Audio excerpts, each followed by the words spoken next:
The economy and unemployment rate in the U.S. has been a roller coaster during this pandemic.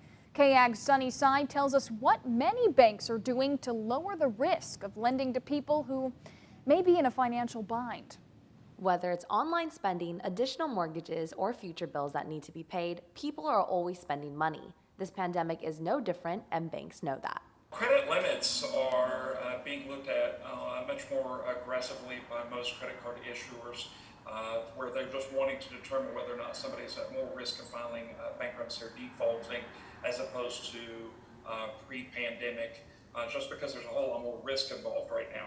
If the bank sees that you have a lot of credit card debt during this time, it is possible that you look like you're at a lot of risk even if you have a good credit score. Anybody below those thresholds, they're looking to see whether or not you have too much limit available in comparison to your balances. If you do have too much limit available, they're often still dinging your credit, and or all of these credit card issuers also still have the right to do a soft pull on your credit and to look at other parts of your credit usage as well. So even if you're not charging up their credit card, if they're seeing that you're suddenly taking on a lot more debt during the pandemic, you're also at risk. Kendrick adds, many Americans may be seeing reduced limits or frozen credit privileges on their cards from their issuers.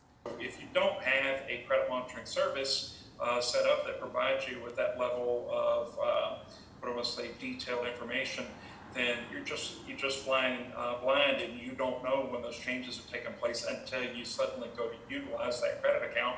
Then all of a sudden you don't have access, or you don't have as much limit as you thought that you had. Although filing for personal bankruptcy has been lower than the filings a year ago, Kendrick says the amount of bankruptcies post-pandemic is unpredictable. In College Station, Sunnyside, KAGS News.